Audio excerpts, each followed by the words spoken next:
সৃষ্টিকর্তা হয়তোবা তোমার আর আমার ভালোবাসা এভাবেই লিখেছেন।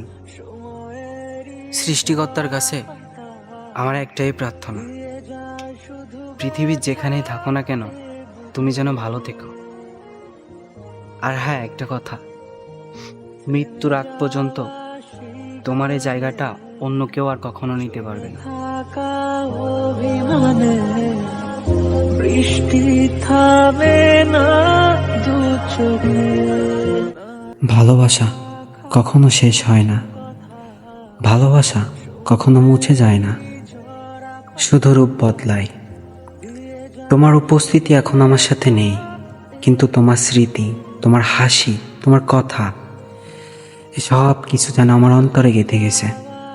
আমি জানি তুমি কোথাও এক আকাশের নিচে আছো, কিন্তু তোমার ভালোবাসা আমাকে শক্তি দেয়, আমাকে অনুভব করায় যে তুমি সব সময় আমার সাথে আছো, অন্তহীনভাবে।